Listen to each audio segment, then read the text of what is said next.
Hello, and today we'll be talking about recovery processes and the different types of recovery that occur after exercise. Um, to start off, we're going to talk about what recovery is, and recovery is basically what the body has to do to return to its original state. So, this may include restoration, resynthesis, and repair of damage, and there are quite a few stages of recovery to get back the body to its natural state. These stages would be the recovery of ATP, PC, lactic acid, myoglobin, and glycogen, just to name a few. Those are some of the things that need to be resynthesized and restored. There's also things like muscle damage, lactic, well, that would become the lactate, blood lactate, that needs also to be recovered. So first off, we're going to talk about EPOC, which is excess post-exercise oxygen consumption, and that is just talking about it basically shows the levels of oxygen consumption after exercise. So when there's an oxygen deficit after exercise, and an oxygen deficit is when there's less oxygen being produced than needed, and the difference between the amount that's needed is called the epoch.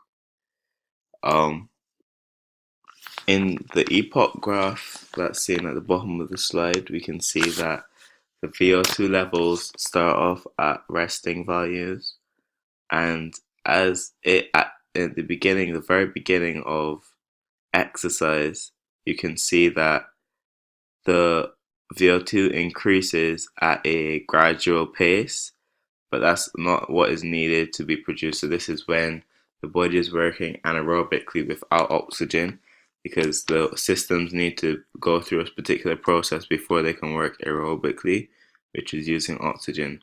So there's a space between what is needed and what is being produced, and that space is the oxygen deficit. That is during exercise. That's just to point out on the graph. And then when you go, this is for steady state exercise.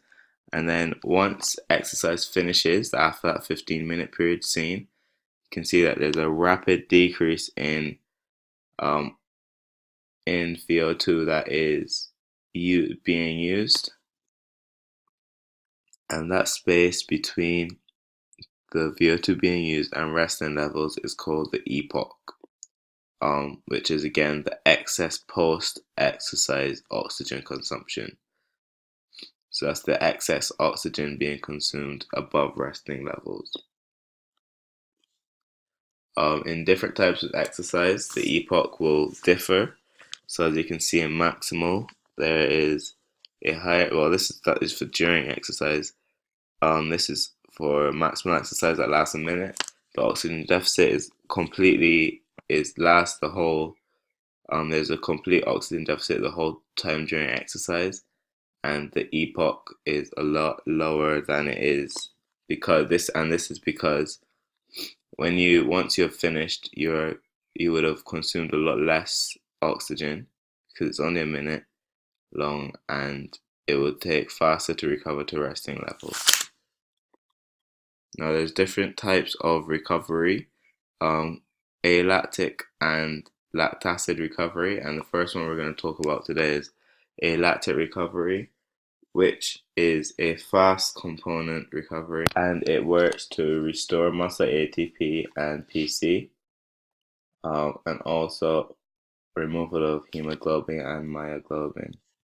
Now, um, first off, because it is a fast component, this occurs at the very beginning of the recovery process, um, and it is very quick to replenish because it is replenishing the ATP and PC stores, and these are the two easiest ones to replenish in comparison to lactic acid, which is produced in the um, lactacid stage.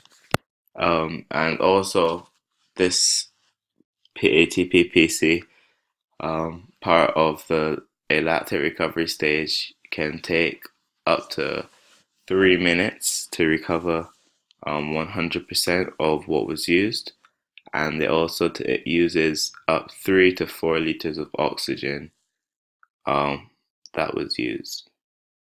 So this is an aerobic process because it does use oxygen to replace and replenish all of these things.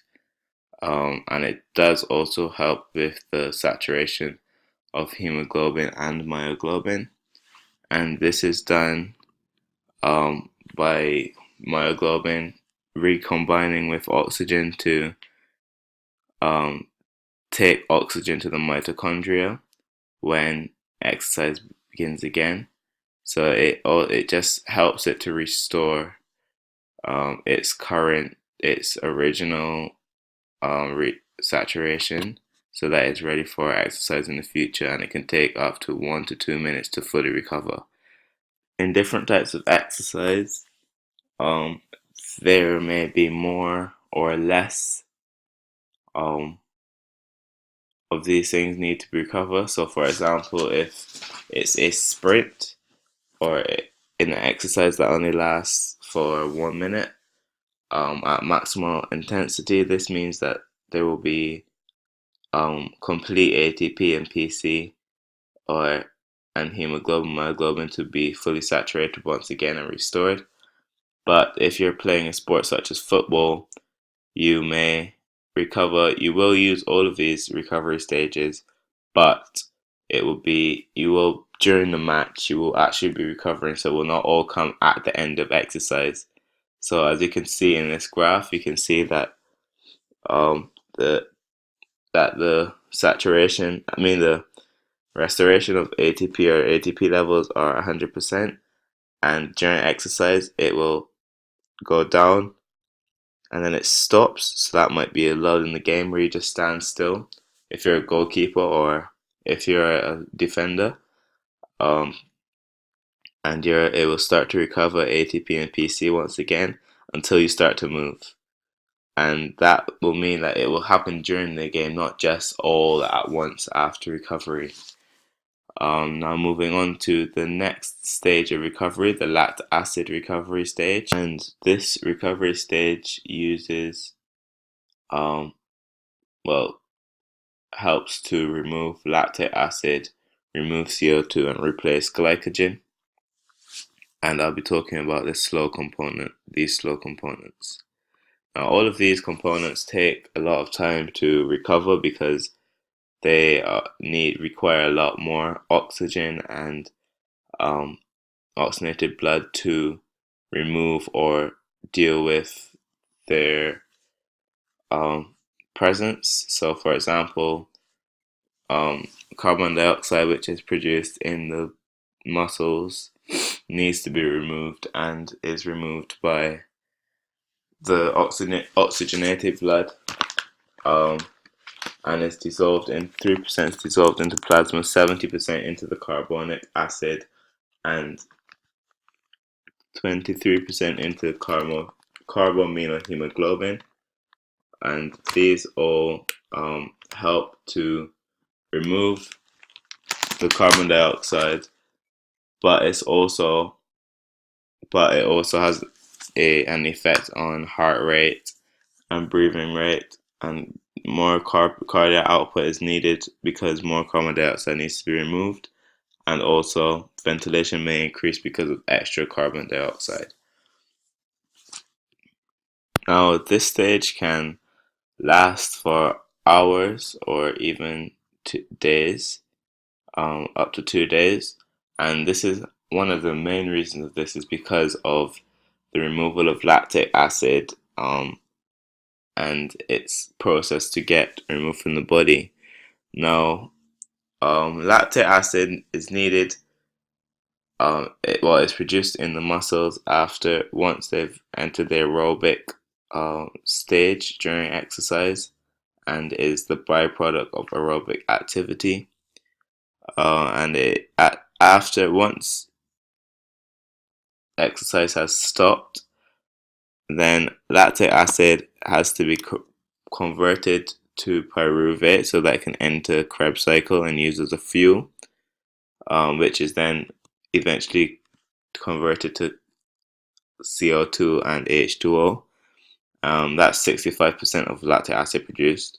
5% is also converted to glucose and used in the liver for the Cori cycle. 20% is converted into glycogen, which is also used in the Cori cycle and stored in muscles and liver. And then 10% is converted into protein, which can be used as a fuel. Now, the Cori cycle, as I mentioned earlier, is a process of converting blood lactate or lactic acid into glucose, and it all starts in when lactic acid is produced in the muscle during exercise or after exercise, and that lactic acid is blood lactate is sent to the liver via the bloodstream or blood vessels, which is then converted into pyruvate in the liver and goes through glucogenesis, which converts that pyruvate into glucose. Now, that glucose that is that is made in the liver will then be returned back to the muscles in by the blood, which can be used for glycolysis, which produces energy and ATP, which can aid muscle contraction. And then, of course, once that glucose is used or the glycolysis occurs, pyruvate then converts that into blood lactate or lactic acid, and the cycle continues. Um, a lot of people believe that lactic acid is very bad for you because it does um, give you muscle soreness. It can take ages to recover, but it can also be good because it does produce fuel. It does help the body to be able to continue to work because of its good use of fuel, and it can help to produce glucose, which we use on a daily basis. Another process that occurs is removing lactic acid by lactate buffering and sulfur loading. And removal of lactic acid will rely on the buffering capacity of the body, which will weaken the effect of lactic acid. So it helps to reduce effects of lactic acid on the body. And hydrogen carbonate in the blood will absorb the lactic acid and form in an acid called carbonic acid. Now, this is one of the acids that helps to remove 20 helps remove 70% of the lactic acid, and this is then changed from carbon dioxide into water, which are both eliminated by the lungs or released by the lungs. Now, this will be removed from the lungs, and then some athletes will try to improve their buffering capacity, and they'll try to do this by something called sulfur loading, which is a process of drink where you consume and drink sodium bicarbonate and like a couple minutes before an event, which can um,